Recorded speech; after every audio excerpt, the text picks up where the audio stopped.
Orion's belt, the archetype of structured awareness. Now, what do I mean by that? Structured awareness. The term structured is going to play out within this depiction of Orion or stability. And I think it would be good to go to understand astrologically first how astrologers have tried to fit the idea of Orion, because Orion is a constellation. It's this, what I've drawn here. This is the constellation of Orion. Orion's belt is what's circled here. And this is going to be a very important factor of what we're going to be discussing today. So the chart ruler, as astrologers have depicted it in Western astrology, is Aries. And it's going to be interesting because you're thinking, why Aries? When we think of a structure, when we think of strongholds or something that is stable, that can't move and push, like, you don't move Aries. Aries moves you, you know? So this is how they've decided to depict it. And we're going to go through, and maybe you'll see for yourself even other things that you see that is related to Aries or why they decided to choose Aries. But we're also going to look at it from a astronomical view. Orion sits between the constellations of Gemini and Taurus. These are very interesting because Orion is not necessarily part of the astrological wheel, because it doesn't go through the course of the sun. It actually passes by it, right? It's that close. It could have made it, but it didn't, you know? So it's not part of the astrological wheel. And I feel like with these ecliptic constellations, because it's outside of it, it makes it even more interesting because it's sitting on a threshold of the astrological wheel, even from and even on the cusp of where the sun is motioning through these constellations, but not through Orion, is also very symbolic in its astronomical sense. And so we have Orion's belt, which, like, even with a naked eye, you can see Orion's belt. So now that we are in the winter solstice, and this is a very important part of the winter solstice, and because you're probably seeing a lot of stuff and he's like, what's going on? These stars have been seen across cosmology, different cosmologies across time. What do I mean by that? Is that different cultures have understood the stars and created their own names for the stars, their own understandings. But what's so fascinating is that they're all saying more or less the same thing. And we're going to deep dive into that. Because again, the title, the archetype, Orion is the archetype of structured awareness. And this, in terms of, I've spoken about collective consciousness and all this kind of stuff, but this is so, so important about where your consciousness goes and understanding that we are in our consciousness is all merging in together, whether we like it or not. That's what it's doing, right? But it's understanding which consciousness you want to be part of. But anyway, Orion's belt is something that you can see in the sky. So maybe when you have the time, have a look outside and you will see these three constellations together like three guardian angels in a way. And then oftentimes you may see other constellations depending on where you live. You may see Safe, you may see Rigel. But again, depending on how close you are, depends on how clear your skies are as well. how much you can see. And here is Orion's Nebula, M42. Very fascinating, and has a lot of stories with this as well, because it's like a space within a space, and it has its own 3-star system as well inside its own nebula. And the nebula is like this cloud, and then within it, it has its own sphere of like, just like ecosystem. Fascinating stuff. But for a lot of people, we're not going to see this. You probably have to have a really good telescope to be able to see it. But the naked eye definitely can see these bad boys. And this one possibly, depending on where you are. So I talk about its proximity for a reason. And this starts to lean into the stories, right? The cosmologies. And we're going to start off with how Orion is seen in Egyptian mythology, right? And in Egyptian mythology, we have Orion, we have Osiris, who is been depicted as Orion, or Orion is Osiris, however you want to see it. And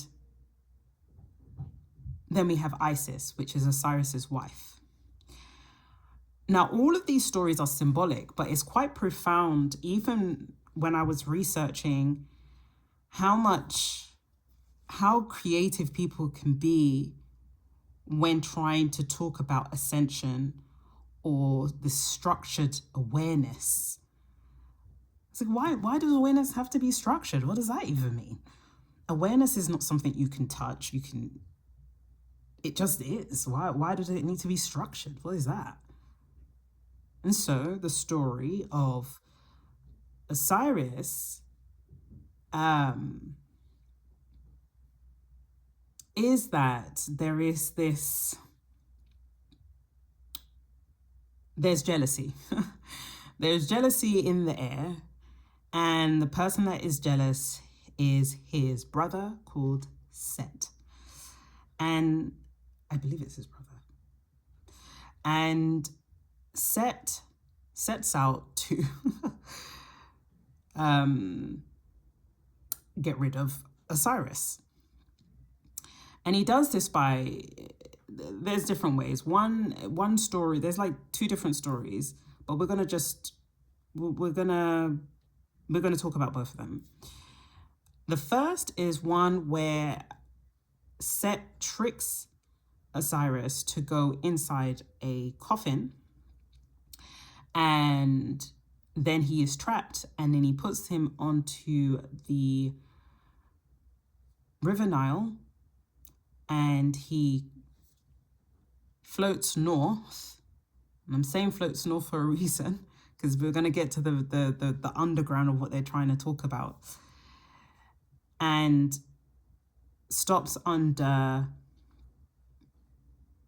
and stops and it's either the tree is growing because of his motion, the tree or the roots start to form and create and embed itself inside this coffin, or it's already, the tree's already there and the coffin is now embedded in each other.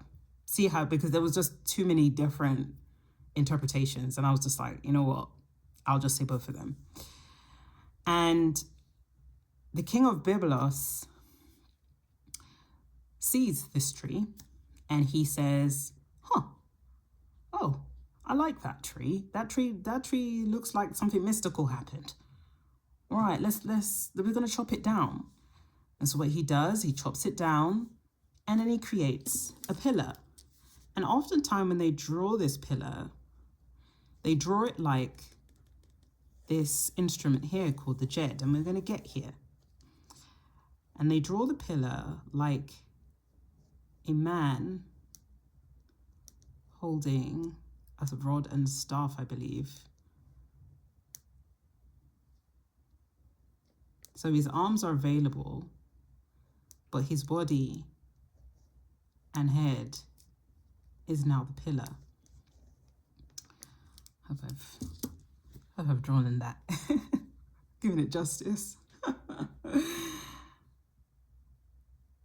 And that ideology, hold on to that idea, because it in terms of this idea that the king of Byblos decided that this tree would be something that would create stability or help the structure of his palace, because basically he's turned the tree into a pillar for the palace, and it's to bring good fortune and all this kind of stuff, right?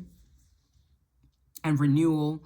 So this idea of renewing this king to repurpose him to have a better, a new structure is something that we can see is symbolic, and it's talking about the ascension of consciousness or awareness.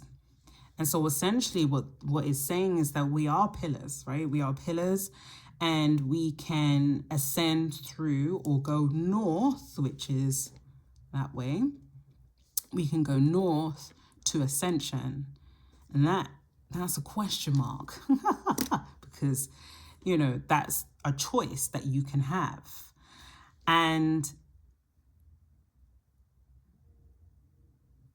when we think of Osiris, we understand him as the god of the underworld, but he is dual in the sense that he is the god of the underworld, but he's also about rebirth and resurrection, renewal. So there's a duality to this, and in Asian understanding, there is this idea that what is of the underworld is also what is of the skies, and they're just reflections of one another.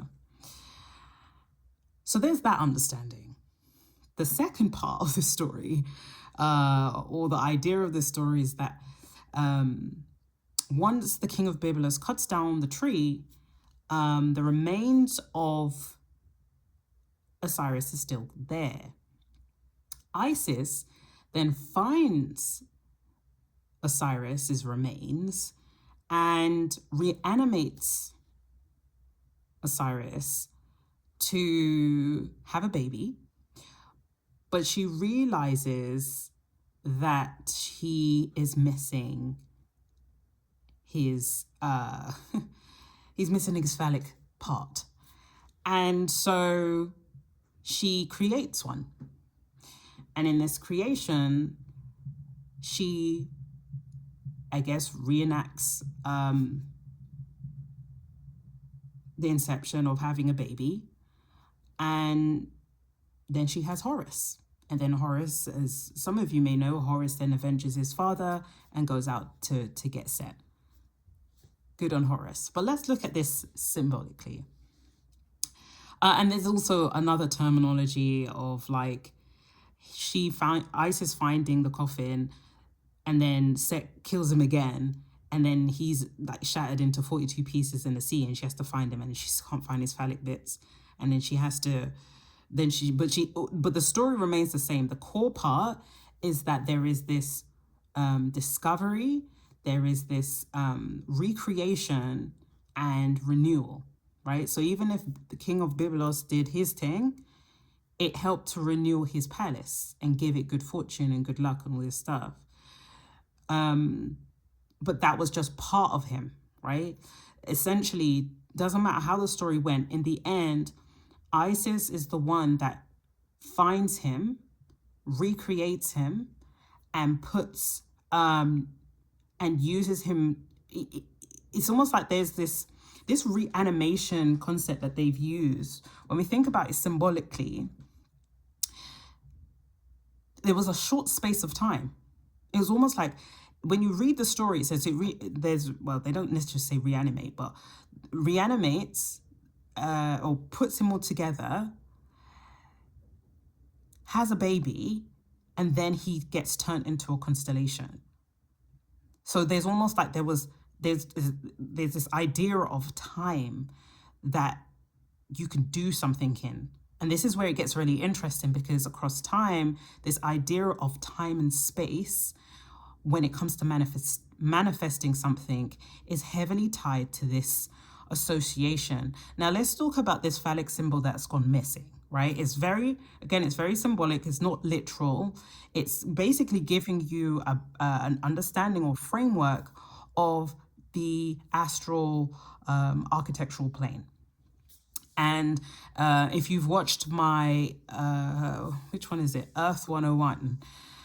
It talks about flat Earth versus global Earth, and talks about how, well, I feel the flat Earth that people are alluding to is more just a map of the astral plane, but on a bigger version. And then you can truncate it, just like Google Maps.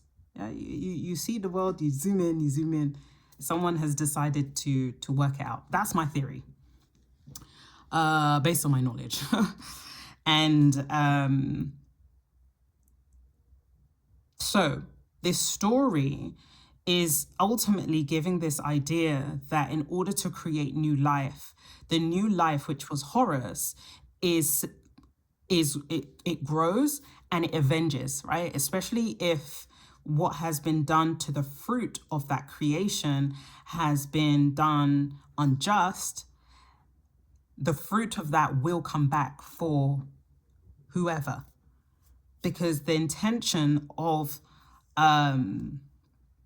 Isis was that she loved Osiris. That's why she went to find him. There was love there. And we're not talking about like some romance thing. We're talking about how intention, permission, all these kind of things are very important in this idea of structured awareness and where your consciousness is lying. I hope you lot are following me. And so when we think of this, the story, the woman, or I'll say the woman, but the idea of recreating life is a powerful one. And I would guess it talks about reanimating through life, through intimacy, because that's one of the quickest energy transference or energy manifestation tools that you can use. Hence why you have a plethora of people, and even, you got some dodgy ones out there, okay, that are using these things, and you're just, it's giving yuck. But here we are, you know what I mean? And the pyramids of Giza apparently have been aligned up for this alignment of the Orion's belt. I kind of did a little drawing, but like these points were basically channels into chambers of, I said burial chambers, right? So very interesting stuff. And so as much as they're telling the stories, they're also explaining how you manifest, right? We've seen, have a golden ball of light, la, la, la. And we're going to talk about the ideas or theories or even architectures of manifestation, right? And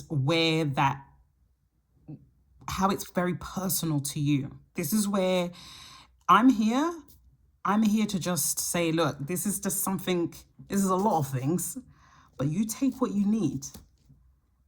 This is not a one size fits all, because you're going to have to take what you need to make it make sense for you. And as you've been going on this journey with me, right, of understanding astrology, you'd understand that there are different systems for different people. We are different and we are the same at the same time. But that uniqueness is that part that we have to start curating how we want to exist when it comes to manifestation and how we want to exercise that. And so even this understanding of Osiris being cut into 14 and 42 pieces, or 42 pieces, the story changes, but the theory is still the same. 42 is 6. 4 plus 2 is 6. 6 is manifestation. 1, 4 is 5. That's not manifestation. but it shows love, it shows beauty, benevolence. It shows a lot of things that are in terms of material manifestation. So that's very interesting. And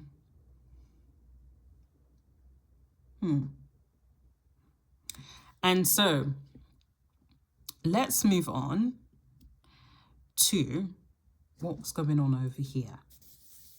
Now, because we've spoken about the Jed, right?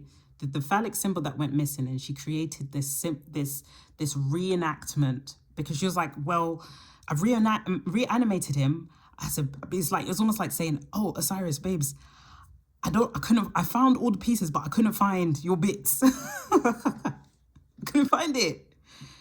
And he was like, look, but I've made one. And so we can have this child. Now, again, this is symbolic, right? So we can see the Jed as a stabilizing system. Does look very phallic, but again, the idea of anatomy in terms of how these areas, even a finger could be a Jed. Harry Potter's wand could be a Jed. Hopefully you're following me. A pen could be, like, because it's what you're doing with it, how you're directing that, right? And the idea of our auric field around us, and when we think of like our chi, or how people or Taoists kind of like, or Buddhists kind of move their chi around, this is the same thing. You're moving it and you can centralize it to do your bidding. Now, we're going to be a bit whimsical here, and I'm only doing it for those who are I'm not even, should I say advanced? I don't want to say advanced because I don't want people to feel like they're not advanced. But I when I see this is something that this type of instrument is something that is still used today. When they were telling this story, they were talking about how to direct energy or stabilize yourself when you get to the astral plane, because Orion's belt is a place of study. Now, what do you mean by that? What do you mean study? And the idea is that we are all stars, right? But we interact with the stars in the sky. And oftentimes you can get to take a trip. Even when I'm saying it, I'm like, oh man, some of you are going to get it. Some of you are going to be like, I'm listening, and that's a good thing. Amongst time, the Orion's belt is such a prolific thing because they are, in a way, they are portals, right? And oftentimes people will use instruments or other things to get them into a state of being that they can stabilize themselves in those spaces. And so everyone's got different techniques over time, and we're going to talk about the cosmologies over different cultures and how they've done, well, briefly, because we'd be here all day, how they've looked at it. But I'm sure this is something that you can go and research and look up further if you would like. But the idea is you go into a certain state, you have certain techniques, certain sounds, certain frequencies, resonances, and that has been kept over time. And each one of those will give you a map or a direction to certain parts of this Orion's belt or this portal. Now, what they were talking about when we talk about the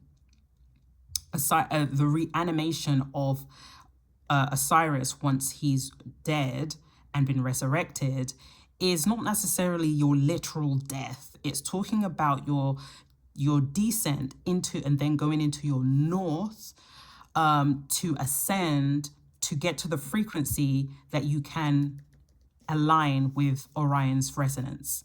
Because the only way that you can get in is that you're at a high frequency. And this is why I say in many of my videos about your frequency is questioning, right? Why are all these things around, in terms of your consciousness, putting in fear, putting in anxiety, putting all these things, because it's to create perforations. And there's nothing wrong with feeling anxiety or whatever, because it's a normal human experience. But if you're not aware, then it changes things, right?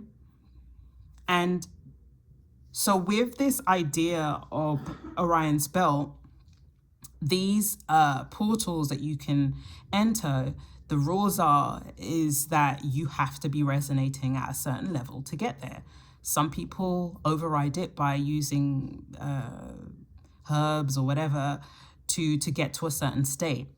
Now, one thing I would do as a disclaimer, for those who understand what I'm saying, and those who, you know, as I say this, you never know, in the next 6 months, you get to take a trip there, who knows? But you don't need to take these herbs and such, right? It just, you don't need to do that. But the astral realm is very like real. It's like this. It's as real as this pen that I'm showing you right now. It's very clear. And so it's very different from your dreams. And this is probably why I like Orion as a constellation, because it's so profound. And just the fact that like no one is saying anything different when it comes to the light body, right? So this is the part of you that goes into the astral, and it's called your light body, right? And so with this instrument, what do I mean by structure or stability? This is also considered as Osiris's backbone, right? All the spine, or the spine of the bull. There's also that reference as well,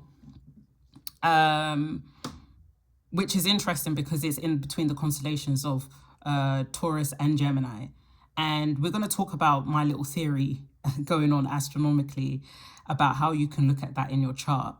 But this is for fun. This is not based on Western astrology, but this is more looking at it from a because Orion is not part of the astrological wheel. We're coming out of it, right? So anyway, why am I using Jenga? Why have I got the Christmas tree? Well, the connection with the Christmas tree is that the Christmas tree is a pine tree. A pine tree is an evergreen tree. And there's many evergreens or of that species. But it's interesting that we are depicting this evergreen and we chop it down, much like the Byblos of the King Byblos chopped down the sycamore tree, or however, to structure his home for good luck. And we, in a way, symbolically are doing the same thing. We are chopping down a tree. I mean, these days it's not sustainable to do such things. I mean, it's almost like a privilege to kind of go to a place, go to a nursery and chop down one of the trees and go. But ideally, the idea of the tree is to bring a certain energy. It's an evergreen tree. All the trees are, everybody's hibernating. Everyone said, you know what, this cold, I don't like it. It's not for me. I was even watching the other day when one lady had a pet, a turtle pet or tortoise. I think it was a turtle. And she's like, yeah, I'm just packing him away for the next 3 months because he's hibernating. I'm like, oh, that's so cute. I wish I could hibernate for 3 months. But the tortoise is probably astral projecting. He's probably not really sleeping like that. But anyway, I'm just making jokes. But the pine tree is evergreen. So despite the winter, despite everything closing down, despite things not moving in the way that creates this ecosystem of life, this still stands. This still has chlorophyll. You know, this is like, what is going on here? So people saw this as a phenomenon. They were like, typically what would have happened is that you go to the tree and you kind of like, you know, speak to the tree and you kind of have your whether it's prayers or just admiration or your whatever, your appreciation, and you just go to the tree. And then we took it the next step further. We went to the Byblos, the king of Byblos effect, and we said, no, we want this in our home. We want the good vibes in our home. This evergreen. What? Yeah, I want to bring it in. And if you think of the sap of the tree, what it produces is it's giving energy. The smells that it gives off is giving energy. And this idea of this later edition of the tree of Bethlehem, this could also be seen as this is the constellation, basically the Orion constellation, and this is where Jesus, how Jesus was found, right? And so if we can see this as an area of the north, going into your north node or going up through ascension into the highest part of yourself to find your Christ likeness, right? So I found that very fascinating, that these overlaps or these crossover, or these stories are really just guides into this world that is generally not spoken about as much. We go to sleep and then we wake up. We say, oh, we had a dream, but we don't really understand the architecture of that part. And that's actually it's very important, especially I think in probably the next 2-3 years, we're going to really understand like how it is that important to understand. You know what I mean? Because yeah, there's a lot of strange things happening these days. And I allude this to Jenga, right? What happens in Jenga? You're taking your time. I use this for the idea of how stable are you? How quick are you to change your mind with an idea, or if somebody speaks with enough conviction that you just say, oh, okay, that makes sense, I guess, that you haven't had time to really think about it. How quickly are you to crumble? And the idea of Jenga, and I'm sure everyone's played this game, is that you're trying to take out bricks, but to try and aim for it to still stay stable. So you have to kind of think logically about what areas are holding more weight, what areas will tilt if you take certain things out, and how you're going to reposition it to create, to sustain the stability of, so you don't lose, right? And in life, when it comes to your consciousness, when it comes to your stability, some people can shake your stability. Some people can come in and, I don't know, you might get a phone call and somebody really just derails you into everything. You're like, what? And it just changes your whole emotional day, you know? But how are you restacking that? How are you recalibrating yourself? How quickly are you able to do that? Because again, it's life. To have the emotions of fear, anxiety, blah, blah, blah, it's life. But again, much like the reanimation of Osiris, there was a time span. Everything has a timing to it. When some things overlap, they set and they stay much longer than they need to. I hope I'm making sense.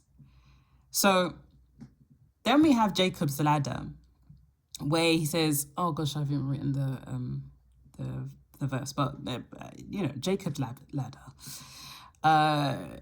where he slept on a rock.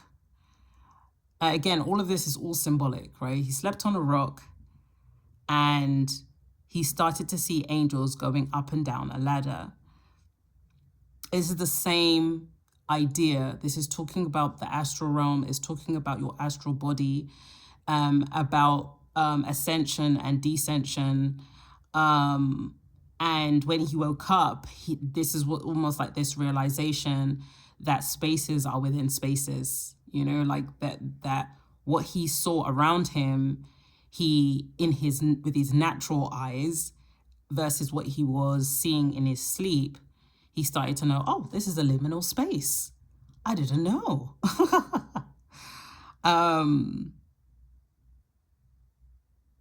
this understanding is everywhere, basically, what I'm trying to say. So have a look at the Bible when you have time, and have a read on Jacob's ladder, see what else you find.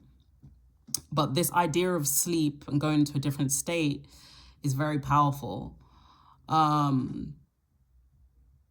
So let's look at Orion's cosmology across time, because I'm saying all of this stuff and you're thinking, what is this woman talking about?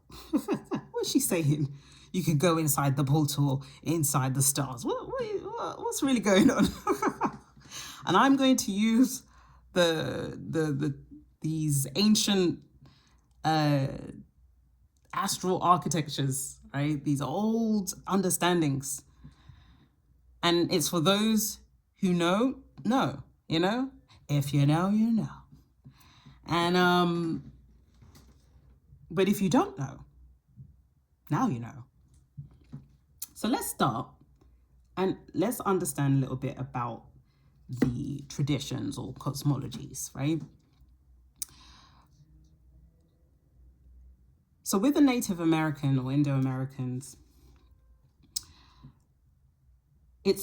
they see it as a door, a path the soul uses to enter, learn, and return. And I like that. I like this idea of like, it's a study. I think I said that already, right? And across time, different nations had different emphasis on this kind of idea of learning and returning. But again, we're going to get to the consistency between all of these cosmologies, right? And in some nations, Orion is the blueprint of the first people who walked out of the underworld. Again, this idea is connected to the Egyptian understanding of Osiris being the ruler of the underworld. For the fact that this understanding that they're the first people from the underworld connects to so many different things. And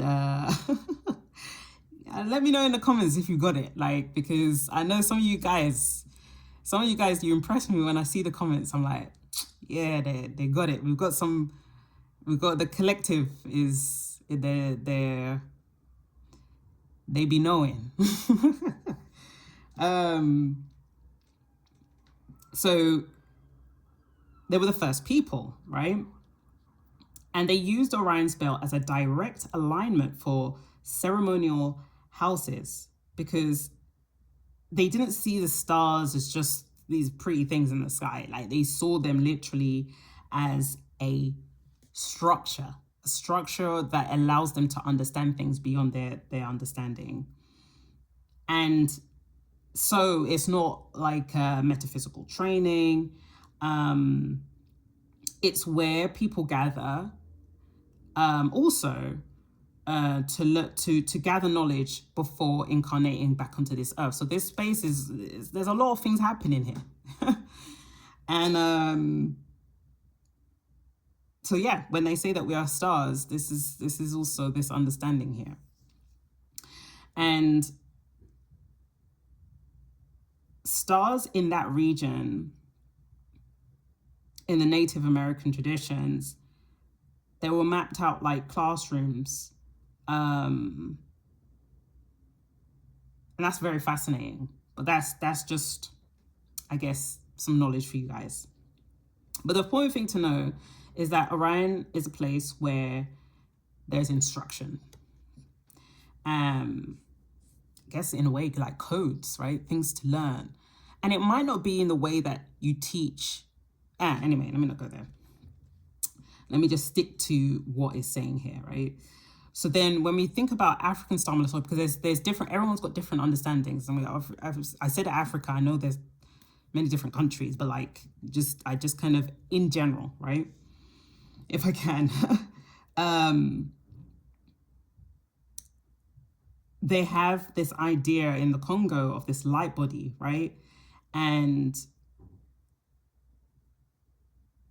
all these like different ideas that there are lineages like from the East and West and Central that they're all from these different areas of the constellation, which is also very fascinating. And so, and also just to depict that when they think of ancestral lineages, it's not like by blood, it's more by like star lineages. So I found that very fascinating. And the idea, there were also ideas where the stars, Orion sits at one of the intersections in the sky where souls kind of like just have a chill out session, right? It's your intermission space, right? Your foyer, yeah? And before you enter the body. So again, this is very similar to the Native American understanding where you can kind of like souls embark there and then they leave to go into whoever, right? And this is where this other idea is like you choose where you want to be born, where you want to go, what lessons you want to learn. And so they call this structure that you come in, or this light body, they call it bone light. It's very different from the other understandings. Bone light, I like that idea. It's like your framework, the thing that holds you up, the structure, right, is made up of light. And that body is what kind of is shown in, I guess, the astral. And so yes. So then when we're thinking about this is a lot of about the body, right? This is where this is also getting interesting. We're talking about phallic systems. We're talking about bones, and we're talking about the body. And we're talking about it from a very spiritual level, which I think we don't really speak about that much, right? When we talk about our bodies. And so the idea, and we're still on this, the African understanding, is that the body is a constellation. And Orion marks the part that corresponds to memory, knowledge, and orientation. And if someone has the connection strong in their field, and remember that, strong in their field, they tend to be born knowing things without knowing how they know. And so you could call that Orion's people, right? And maybe you've heard that. Maybe you've read books or read, things over time where people say, yeah, I'm from this constellation, or I'm from that constellation. You're like, what do you mean? How do you know that? And then we go to, I was going to talk about Mesoamericans, but we're going to talk about that with a story on the next part, because I feel that really connects. But let's just cover some tracks. So in Mesoamerican, you have the Mayans and some of the Aztecs and older Central American lineages. They all treated Orion as the cosmic womb. So yeah, it's still the same. And when they mapped Orion on the pyramids, they were recreating the architecture of the place where forms are assembled, right? So this is almost like, when you're playing The Sims and you create you create a little character, you give them names, you see if they want to give them children, and that's Orion's role.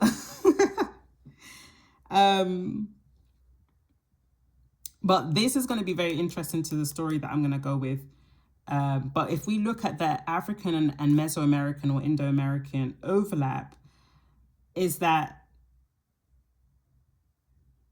they both agree that there's a function, there's a womb, there's a creation. When we talk about womb, when we think about Isis being the womb to create, even if it was a fake phallic thing, her intention was that I want a child. And so she birthed life. And she birthed justice at the same time, and revenge, right? So this idea of like shifting and changing. And so the overlap here is that It's a place you go before embodiment. It's a place you access during embodiment when you need to retrieve knowledge or repair structure or dissolve interference. So there's a lot of things happening here, right? So again, to get here, your resonance has to be high. You have to be at a state where you can be accepted into the cookout. And I don't know, people might be like, oh, but what do you do? This is the very reason why, if you read these stories, go and read the story again, maybe of the story of Osiris, right? And really just sit with that information, because that's what all it is about. It's about just being. What comes to you, what feels to you. It's not me telling you, okay, so this is what you do. You lay down, you close your eyes, you do. This is not how it works. Again, everybody's so different. And I'm going to get to this area of like feeling like there's a scarcity of who can and cannot have access. Like we're going to get there. Because then you have to think about, are you ready to be there? Do you have... It's like big saying, are you ready to be in a relationship? You know what I mean? You might be of a certain age, but do you have the experience, or do you have the capabilities to understand yourself enough to understand to look after someone else, to take care of someone else? Or is it just like, oh yeah, let's just have some fun? No, are you responsible enough to look after someone else or be in a relationship with someone? And then you go and have one, and then you're like, oh, some people were challenging than I thought. Probably wasn't ready. But society says, no, you must do this, and you must be this way, and you must rush, now, do. Don't think. Just go every day. But when it comes to this stuff, when it comes to Orion's belt, the constellation, comes to your structured awareness, it doesn't fit into that model of, you know, do you have a boyfriend yet? Do you have a girlfriend yet? Are you married yet? It doesn't fit. You gotta take it as it comes. And if anyone is listening to this right now, this is probably a sign that either it may happen or it has happened already, and you're just getting further clarity that you can do more research on. But this is not a thing where, I don't know, what is it, Ashwanda? Ashwagandha. I had a friend. I had a friend who, we traveled to Peru once, and then he went back to travel again. And he went and took the Ashwanda thing, yeah? And he said, yeah, I don't know what that was, but that was awful. And I said, yeah, because everything has contracts, the plants, everything has a contract. And if you are not aligned with that contract and you've just forced that whole thing because you got all the ingredients there and everything is there, but your vessel is not equipped to hold that, the plants are going to be like, oh, sorry about it, but rules are the rules. If you come in and you're not supposed to come in, the contract says, we're going to give you a roller coaster of a time. How about that? And then you come off it and you're like, oh my gosh, that was awful. It's evil. No. Were you ready to handle that scenario? Probably wasn't for you. And that's a big shake up. I've never done any of that kind of stuff, right? So, yeah. That I am definitely not promoting that, because again, you gotta understand you gotta take time, be soft with yourself. This is not this is not a game. It's not a video game. It's not putting on some 3D glasses and saying, yeah, it's not that. This is this is highly sophisticated intelligence. That doesn't mean that you're not intelligent. It just means that maybe the distractions, the things that are happening around you, and it's understandable, right? You see, maybe they don't want everybody going here. Why? Why would they? The amount of information that you can get there? Anyway, so let's look at I didn't put it here, but let's look at the Hindu tradition, right? So in Vedic and in later Hindu cosmology, Orion is associated with Mrigashira and Adra, 2 nakshatras, lunar mansions. These aren't,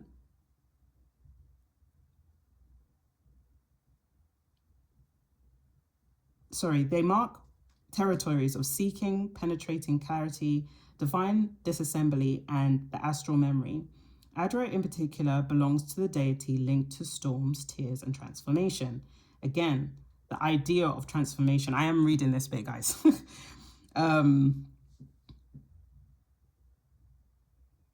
And not necessarily destruction, but purification. So again, the story is the same. It links to Osiris. It links to all this idea of transformation. And sometimes transformation, or even a big transformation, can be done in that space, but transformation can be done in just where we are at right now. You know what I mean? So there is that. But I like the idea that they've seen it as it's linking to storms, tears, because tears are powerful. Tears are water. There's this idea that in the Greek mythology that Orion is the son of Poseidon and Euryale. So I see that as this idea of Poseidon and this kind of like giant being coming together is very fascinating to me, right? And then when we go back to Hindu as well, in older teachings, these stars were portals. So we were talking about this idea of portals or thresholds again, where rishis are seers, traveled for knowledge. The logic is identical to the Native American and African frameworks. And Orion is a place where you break things down, reassemble them. And so, again, we've got this overlapping of reinvention, resurrection. Now, when we get to, here we are now, right? So the Chinese understanding is that they're channels, right? And they call what we call the bone light, or the cosmic womb, or the subtle body, they call it the bright essence. The bright essence. And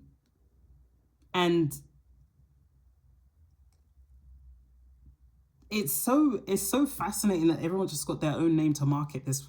Not market, that's the correct word. But the body, how they see the body is like a lattice, right? Of like luminous lines, just almost like the meridian, right? The meridian system is like this luminous line, and that is what is showing how are you? Are you okay? Is your flow okay? Is it stagnant in some areas? You know, and it's a subtle structure, right? It's not necessarily talking like a physical, like you're just glowing, yeah. But it's like a subtle structure of how light is moving through space and time. And I'm talking about space and time because we're gonna get there.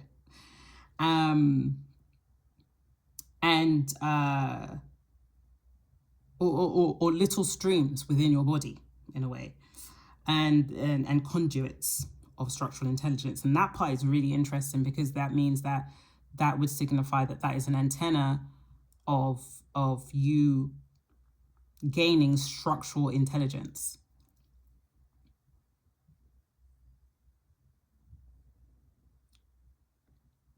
Advanced Daoists also talk about star bones, much like in the African cosmology, and regions of the bodies mapped to the star systems, Orion included. Orion in Deist cosmology corresponds to the region that governs perception, clarity, and cosmic orientation. It is the part of the light body that remembers its direction.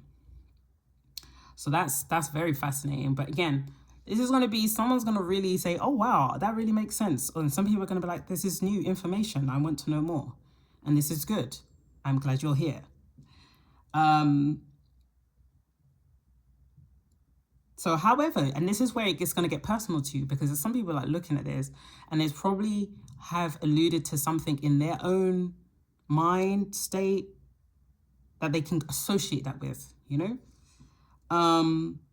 In Japan has borrowed a lot of the ideas from the Chinese in terms of this thing. So they didn't necessarily create a new system, but they adapted the Chinese Taoist model and merged it with Shinto. So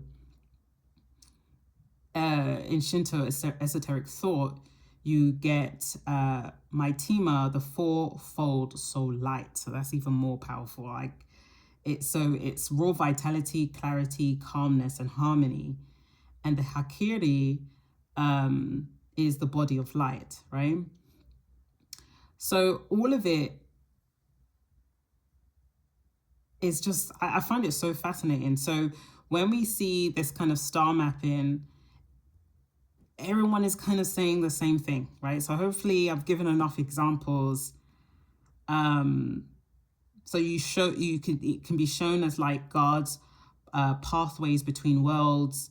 And then you can see it as people who manage transitions between birth, death, and transformation. So it's a very, very, when we're talking about manifestation, this is it, right? But this is where this idea of resonating to a level that you can manifest to certain things and ignore the distractions or the illusions that try to put you in a lower state frame of mind. It's kind of like a game. If you're thinking about it, if we're going to get whimsical, it's like a game. It's like, can you pass the test? You know?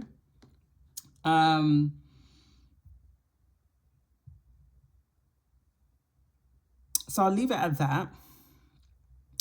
I don't know why I did that. That belongs there. So what did I write? So to conclude, Orion is a guide, a teacher, a stabilizer, and it's a threshold between realms. It sharpens perception and mental discipline. It uplifts and it deals with ascension and rebirth. So let's dig in even more, shall we? Now, Orion in astrology. This is the part where, I said astrology, but let's look at it from an astronomical perspective, because when we think of astrology, we're going to get to Western, and you're going to say, okay, which are you using sidereal? Are you using, we're not doing that, okay? We're going to look at it from an ancient perspective, and we're going to look at it from a point of, if we know that in terms of the constellations, and there was many different constellations between, because I say Gemini, Orion, Taurus, but even in between Gemini and Orion, there's other constellations between them, but everybody knows Gemini, the constellation of Gemini, and everyone knows the constellation of Taurus. And so just because this is outside of the chart, and even when I did it myself, I was like, might be onto something. You let me know, right? Perhaps if we have the idea that Orion sits on the cusp of our fourth house, sorry, not our fourth house, in the house of Taurus and Gemini, and what flavors that is given on the cusp of that. Maybe there could even be planets there that's influencing it, and where Aries is as well, because that's the chart ruler, right, of Orion, and where that is being actioned. And so that should be fun to look for. So I kind of played with the idea, and I said, okay, for example, if it was on the cusp of the third house in Gemini, this would give an idea. So the third house is about communication, but it's also about siblings. And it gives this idea that you could essentially, in your physical sense, because when I think of Taurus on a symbolic level, it's about your fixed state, it's about the tangible, it's about the material area. Osiris is also symbolized as the or the jed is seen as the sacrum of the bull, or the where you would place that that this instrument in the coffin, or the when you're about to mummify a king or a queen, you'll put this at the sacral or the bottom of the spine for stability, right? So it's interesting that it sits in that constellation of a fixed sign like Taurus, and then you have this mutable Mercurian side that can kind of communicate in the way that it needs to. And so this idea that I've kind of given to, or example, let's say if it was on the cusp of the third house, that you could actually realize things through family and friends, or you could realize, or how you're manifesting things, you could look at it in a way that explores the physical interactions, or how you realize your visions once you've come out of that state. But again, this is me just trying to engineer a theory, right? This is something you can play with if you want to, but it's not something that's set in stone. It's not, and then with I said, okay, well then if Taurus is in the first house, then obviously the fourth house would be in Gemini, and that would be, the fourth house is ruled by Cancer. So you have this idea of a natural space to be in when it comes to the astral realm, but also being able to understand things very quickly, the things that you are taught in the astral realm, the things you are taught in Orion's belt, and you can really manifest that into this tauric field once you awakened. And so that was my kind of take on it. And then I wrote, self-knowledge is not stuck in the limits of astrological will, because it's not. Okay, and I will always say that your astrological will is a blueprint, but you can put things in the house. You can do things with it. Yeah. So, and just for the fact that there are other constellations that are around that are not included in the will, that could have been included in the will, which means there's a picking and choosing, which is, I'm pretty sure they have valid reasons to why they did what they did. But this is why you've got to kind of intuitively work out what it is that's working for you. And then I go to, this is where I speak about division. Or, where I say, hey, look, if you know, but like not to feel like, oh, why don't I know? Like everybody's path, everybody's destiny, everybody's soul purpose is different. And I think the more you start to respect and understand everything that even about your features, because those are markers to and clues to your ancestors and to whatever, like once you start to really honor the essence of who you are and where you're going, and that they're two different stories, but they play so well together, and you are the person that you needed to be to get to where you needed to go, then understanding this kind of divisiveness when it comes to like, oh, you're spiritual, or you're not this, or this is not about that. Yeah, stop that right now.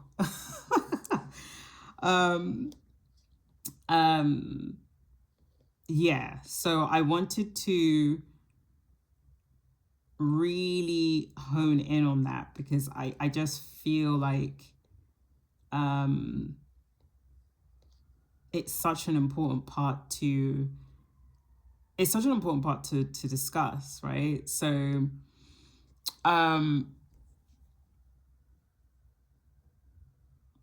when we talk about, as someone wrote in the comments, like, quite a few people have asked me this, to be fair. Like, how do you know all this knowledge? Like, how do I acquire all of what you know? Well, first, you're going to have to get my brain.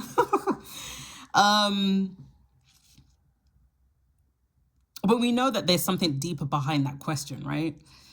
It's that divisive and like, why you and not me? It's like that. And this frustration. And this is no shade to the person, because this is a very, very interesting, because it stems to divisiveness, and it also stems it encourages divisiveness as well. And this is where I say, look, this is who you are. You are exactly who you need to be in this time. You don't need to be like me. I have my own things that I have to work through. And the same, like every single person on this planet has their thing that they need to work through. And we get so eluded by, okay, that person's got this, that person's got that. They still have to work through things. Believe it or not, I promise you, they have to work through it.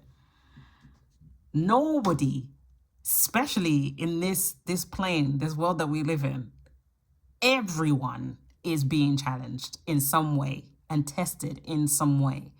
And I think the moment we stop pointing fingers using our jeds, pointing fingers, yeah, move that finger out of my sight, yeah? And we start pointing to ourselves and saying, okay, what is it that I need to do? These questions become less and less because you say you know why you have what you have and you know what you need to do. And so I write, difference is texture. What that person has and what I have makes for interesting conversations. What you hold, even if I sit down and talk to you, I'm going to learn something extra that I didn't know. We are Orion's belt in its way, if we're going to do that, right? We are collective information, just communicating with one another, learning from one another. This is fascinating. If everybody knew exactly how I knew or exactly, that's linear and it's boring. Because then I could never learn from anyone else because everybody's like me or everyone is like the next person that is something else. Do you see?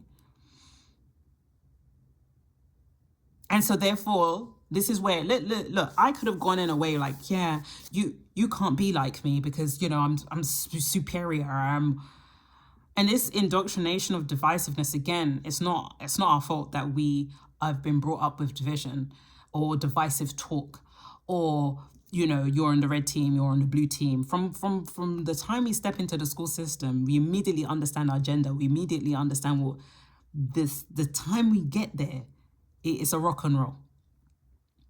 You're battling against it's the game immediately as you step there. And so this idea of division or divisive rhetoric is to be expected. This is what the formula wants. So, let's have a look at what to write. So, the hunger for difference, right? Some people don't think they're different enough. Some people want to be super different. Some people want to be like, yeah, like I want to be. No, you're exactly who you need to be, and you're different just for that, And there's some people that actually do press into that. Yeah, I am better than you, or I am like this. This is not how it works. I wrote in caps, ascension is not genetic privilege. It's what resonance are you at? Are you at the level that you can vibrate there? Some people are going to be more challenged than others because it depends on the path that you chose. But it's about remembering. That's all it is. And so when we try to seek for validity through division, which this is very normal in this world, you'll meet your next challenge blindfolded. And that's my little quote. Because the thing about life, the challenges that you meet could be the very thing that you think is not going to help you or can't help you because you think that you're better than that person. And actually that could be the very thing that's holding you back because you felt that that person is beneath you. This is crazy. It's crazy. I'm not calling people crazy, ladies and gentlemen, but hopefully you know where I'm going with that.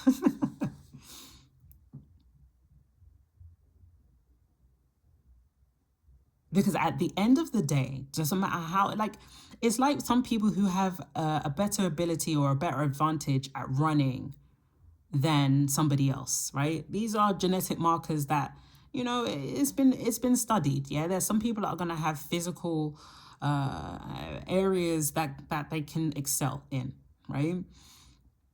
But that doesn't mean everybody has their own path. And this is where I talk about manifestation. that it's more technical than that, right? And I hope people really resonate with this, man. Ascension is not genetic privilege. It's not just set for one person. Now you have these people. I'm going to talk about the story of Pinchito in a minute. Yeah. Because as I've read, if you followed me for a bit, like, you will understand that there are set people, right, who are humble. They're humble in their ways. They're not bragging every minute to say they're woke. And they're saying, look, I'm here to help. Those are people that are genuine. We've got a lot of false ones out here, right? In every stream, every capacity you got them. And that's part of the game, to decipher and to discern who's wearing a mask and who isn't. There's enough to explore already on Earth. You know? There's enough to work out who's deceiving and who isn't. You know what I mean? So there's that. So, like, let's go.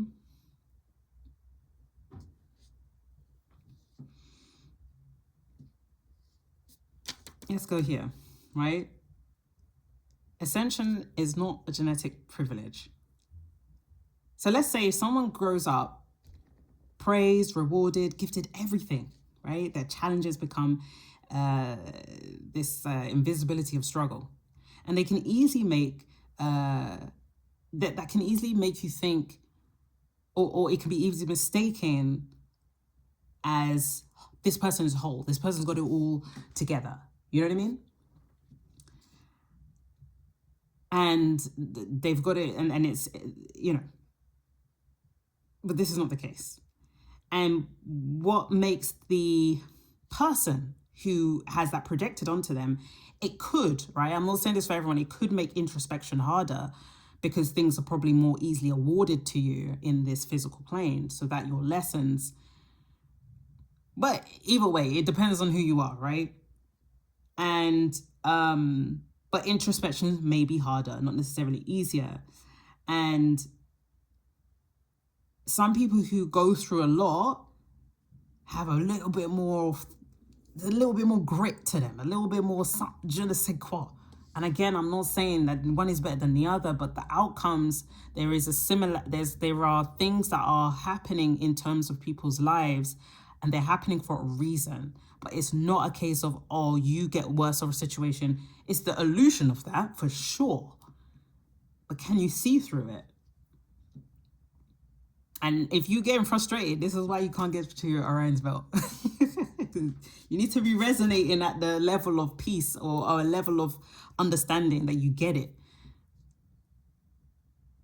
And hopefully that makes sense. Some people suffer and become wise. Some suffer and become bitter. Some prosper and stay shallow. Others prosper and grow inwards, because the emptiness finally breaks through the illusion. And if we talk about, because I've done my little scribbles here, when we're speaking about the astral plane, or the stability of the astral plane, when you go to sleep, when you're about to wake up, sometimes your eyes are still closed. Sometimes you might have like some ridiculous dream and you're like, what just happened? But your eyes are still closed because you still want to extend the sleep. But it's not real sleep, it's kind of naps. You're napping at this point. You're still in the astral plane. It's the minute you open your eyes, you've now broken that contract of, you're back in the 3D, you're back in real life, right? And it's almost like you're declaring an allegiance to the physical plane. Once you open your eyes, you're now back here. Sometimes you might even forget your dreams. Sometimes you might even be in a space of just blankness, like you just, okay, I'm here in the real world, let's go, you know? But it's more about the cognitive shifting of consciousness. And we're going to talk about, you're thinking, what's this? But the cognitive shift of consciousness can be felt. And if you're thinking, okay, well, you know, talking about Orion's belt, I can't get to go to Orion's belt, it's not fair. One, it's not a fairground, okay? But like, when you have this idea of, difference or treating difference in a kind of genetic, physical, perceptual way, you've kind of already kind of gone off left a little bit, right? Because that's not the point. The point is, how are you ascending? Does that make you ascend thinking that you're better than somebody else? Because probably another trick. And that's what you, as a general consensus, just like, okay, does that make me feel, does that fuel me genuinely? Does that make me feel like I'm risen? Does it give me goosebumps, or does it give me tingles? Does it empower me? And maybe, yeah, it does empower, but it's the illusion of such. And so this kind of shifting of consciousness from sleep to wake is more like where your liminal vision collapses. It doesn't disappear. It's still there. It's just you've broken, I say you've broken a contract, but you've broken that space-time, and now you're in the now. You're in the here, right? If that is anything close to the idea of understanding astral space and liminal space and real world space, it's that moment before you open your eyes. You can stay in that space a little bit. You can play around, and before you open your eyes, and then when you open your eyes and you feel that difference, you're like, oh, that's what that is. That's what it is. In the more subtler sense, because now you've been pulled back into this space already, right? So you're kind of like in the in-between.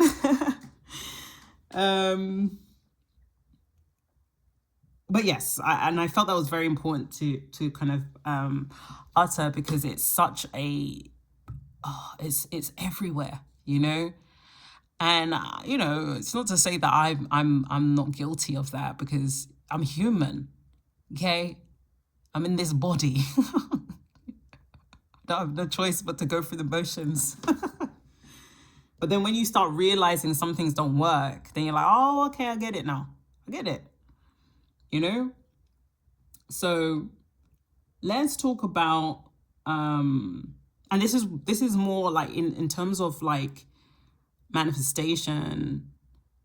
There's not one method. There's not a one-way method. You're all so very unique, and you work it out over time. Okay, my method is whatever that's going to be, right?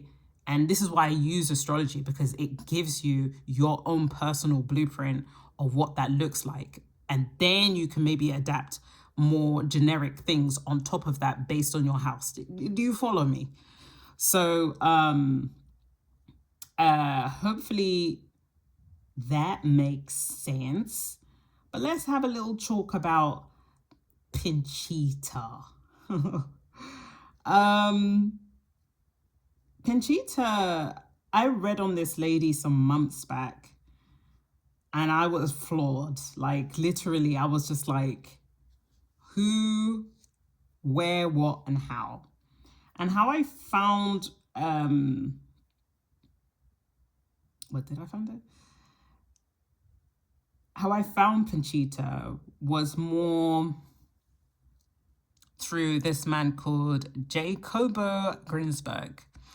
He was a neuroscientist. So naturally, he's interested in the brain and perception.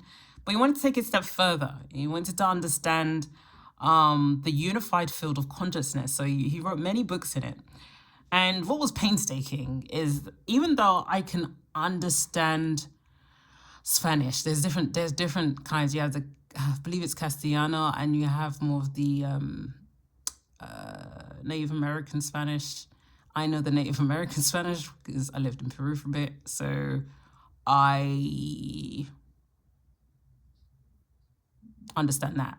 So when I was reading his books, I was like, oh my gosh, this is really pulling my brain left, right, and center. So I was thinking, all right, cool. What could I... So then, I use technology to kind of, painstakingly just interpret everything, because he has no English books. And so then he goes on a discovery. He hears about this lady called Pinchita who does psychic surgeries, and I think she did even a brain surgery, and he was fascinated, and he was like, how, like what? So the legend has it is that this lady, she does psychic surgeries and she can materialize organs into the natural plane. Guys, stick with me, because this is as like, when I was reading it, I was like, I like this for the Orion. Firstly, because it's extremely whimsical and I like whimsical things. But two, we're kind of bringing it into in terms of manifestation, how manifestation works on from a neuroscientist perspective, but also from a psychic perspective as well. But the fact I liked using this because Jacobo Grinsberg is like, he's not like some kook. Like it says, he is studied at the top universities in Mexico. Like he is top tier. Like he's not no regular guy. So, or a regular neuroscientist. Yeah, he's top of the top. And so because of that, I was even more interested, right? It's not just someone just saying stuff. And so because he heard that there was this lady doing these really kind of interesting things that go outside of the borderlines of science, he wanted to explore it. And it became interesting because you got someone that's very theory-based, seeing something that is outside of his scope, but he's trying to fit it in a scientific way. And so I thought I'd bring this to you guys so that it can, I don't know, and maybe you could do your own research on it. And hopefully, understand. So the crux of what Jacobo Grinsberg was talking about, he uses quantum physics in the end, right? Because you have to at this point, to propose that that space, right? So we were talking about time space, but he says space has an underlying structure. And you're thinking, what do you mean by space? Because this is space, right? But this invisible thing that I'm moving my hands through is has a structure, is what he's trying to say, right? Based on his understanding of what he's observed with Pinchita and her surgeries. And we'll break down the surgeries in a minute. Was that the structure, the underlying structure in the space was not empty. And it was made extremely coherent, perfectly symmetrical, and it's an energetic grid, and that energy was what creates realization. Now, the grid is called the lattice, and I've drawn, because I wanted to give an example, because I was like, how am I going to explain this? Because I get what she's doing. How do I explain this? But yeah, anyway. So I saw the lattice as like, for those who do 3D design or something like this, that you have a wireframe, right? And that wireframe has different vertices and different spaces. So even within that, if you pull a node or vertex, you're going to create a different shape or a different form. But it doesn't change the time space. You've just kind of adjusted it based on your perception. But if you're not into the 3D things, right, the lattice is like a mesh, right? Maybe what you see in movies when people are like digitizing things, yeah, in like a hologram, and they're digitizing it and they're blah blah. But the theory that is what's happening is she's doing this in the astral realms, or as she explains when Jacobo is talking to her, she says, oh, I got to Orion. You don't know about Orion star belt. you don't know. Yeah, man, that's where I get all the information from. That's why I make I get all the teachings and I make it and then I bring it down. But I bring it down through a medium or through trance or through whatever, right? So it's not her directly. So there's that, right? And so this is invisible, right? But what he explains, or what he tries to break down as scientifically as possible, if it is even possible to do that, that when it's understood,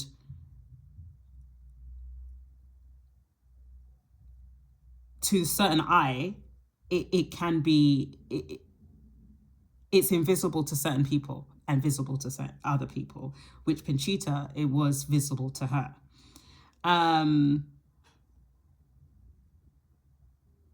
Now, when it comes to disturbances, like I was giving an example before, the disturbances of the lattice, whether it's molded or pushed or shaped in some type of way, this is a disruption.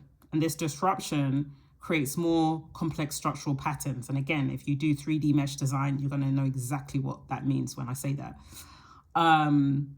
And so it makes more vertices or more complex lines, but it doesn't mean that it's anything different, because it's just been shifted and pushed and pulled.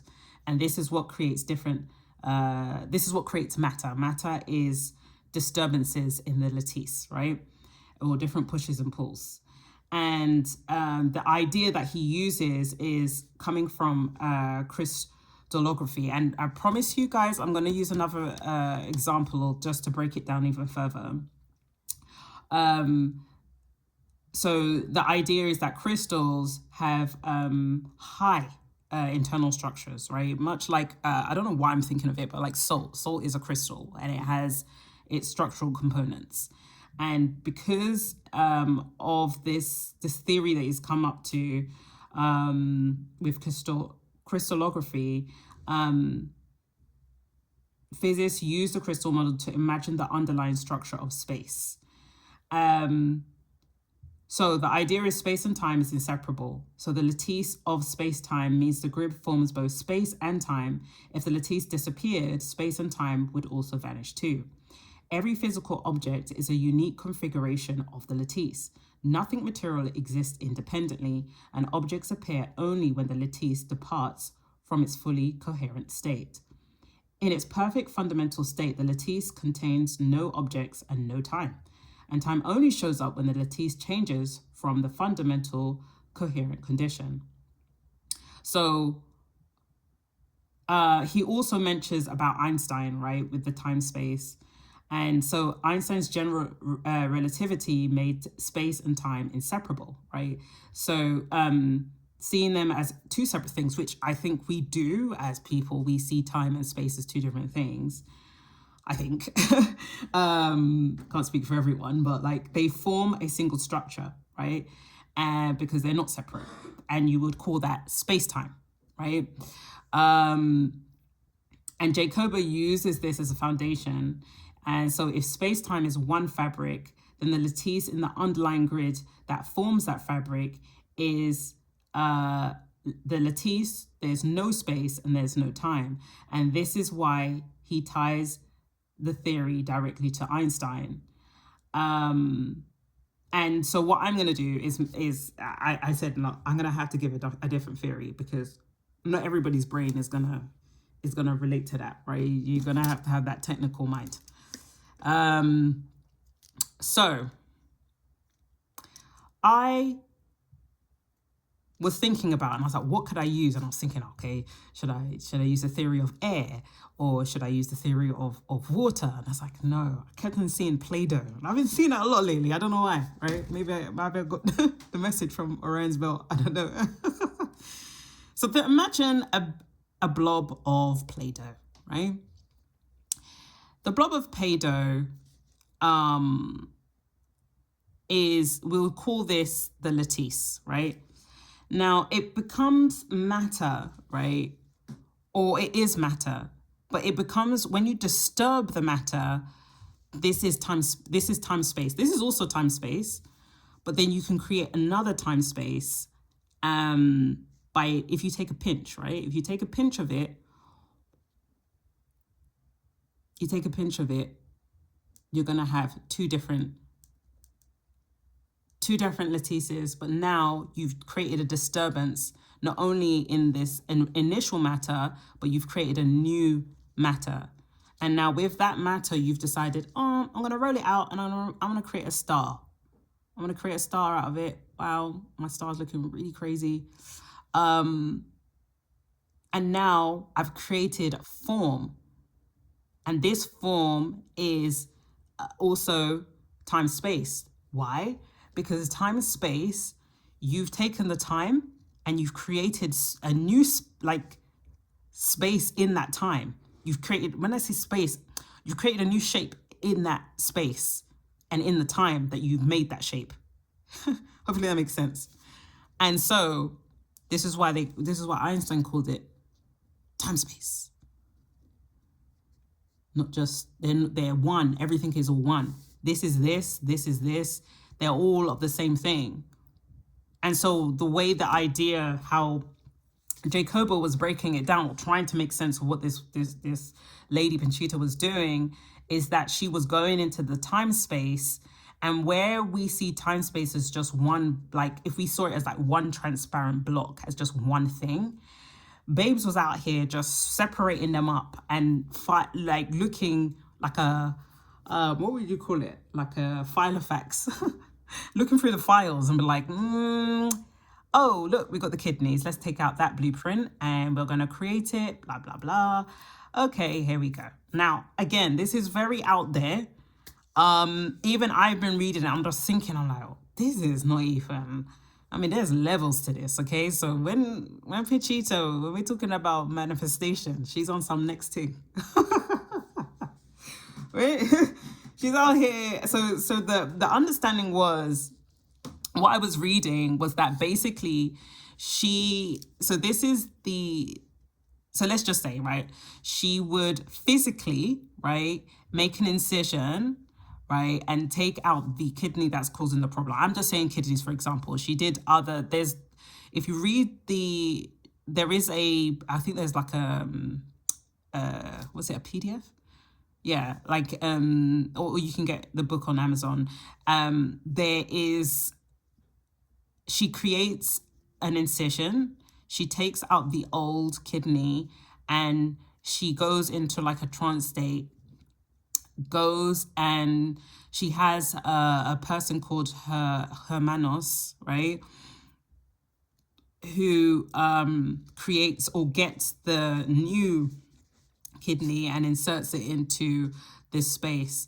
And I was very much keen when I was reading through it, because I'm translating it into English, and I'm just like, I just want to know the part where did he actually see the thing, because this is coming like sci-fi. Yeah, this is not making any sense to me. I'm like, what? So I looked and I started to see like, what was he thinking? So as more as I read on, it does look like there was a time where he actually physically saw this manifestation of whatever it is that she was trying to patch together. I think he saw a time where, I think it was part of a brain, and it was just only a part of it that she needed to render or fix. And so he saw that visibly, right? This is what he's saying. And I feel like it's a bizarre, I can't, like, even when I'm saying it, it just it doesn't sound like it makes sense. But hopefully to you guys, you're like, nah, this is it. Panchita is an OG. What? But yeah, they called it psychic surgeries, and she did loads of them. No anesthetic, no the procedures that we're doing out here. Yeah, but she's definitely tapping in onto some next level, and she has the blueprint for the body and can do a lot of amazing stuff. So that is it was profound to read. And if you want, if you in the comments say, hey, look, I'm gonna read that thing, I will find, because I read so many things and sometimes I don't even know where I put the things that I read, right? So if somebody asks, I will go and find the article, or not the article, the book, because I think you can it is on PDF. So and I'll attach it in the comments somewhere for you guys to read. But yeah, it is very different. I have to say, keep an open mind. But I wanted to keep that there because she did mention Orion. And so when I got to this video, I was just like, wait, hold on. Didn't Pinchita talk about, let me just check. And then I was like, yes, this would be great. So yeah, she says she got her teachings and understandings of how to collect the blueprints from Orion. And so therefore, this understanding of Orion being this place to learn and understand then goes on to my next idea, my next topic, where we talk about frequency jumping, right? Again, in order to get to Orion, you need to change your frequency or change the resonance at which your frequency is at. And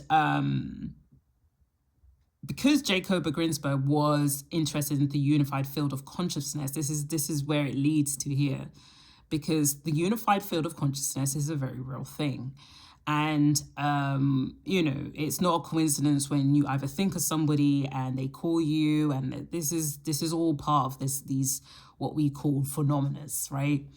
And so I just wrote some things, similar dreamscapes, like people having similar dreams. I don't know if you remember, like in 2020, there was like people were just all dreaming of the same things, or dreaming of white dogs, or dreaming of some things that, or people's menstrual cycles were just stopped. Right? Everyone's equilibrium was just off, and these are like collective things, because collectively there were some people that experienced in it, and collectively some people weren't. So, you can definitely tell which frequency you're in or what resonance you are at based on people that you see, or even when you're looking at social media, things that you're aligning with, people with the same stream of thought as you. We know that the algorithm is definitely working overtime to try and work that one out. Similar aggravations, again, that's another one. I like to call it the World Wide Web of consciousness, right? Because it involves entanglements. I think that's been another word that was coined in 2020. This idea that everybody's connected with everyone. And sometimes some residue of some other people can come off you, especially whether intentionally or unintentionally. But the idea to understand where I'm going with this is being more aware of your mind state, being aware of your consciousness. They call this the liminal slip, so you can research that up if you like. But it's about, the liminal slip is like, and I don't know why I keep seeing SpongeBob SquarePants, but like, how he has all this, he's porous and yellow. We are like that at times, right? We can have holes in our fields that allow for things to come in, but we can also allow things to come out. This is not a terrible thing. There's people out there like, the reason why you're having all these interferences is because, your field is not strong enough. And it's just like, I'm telling you, like, these guys, they're on some next thing. Yeah. So this is not accurate, right? When we're thinking about our field, it's very natural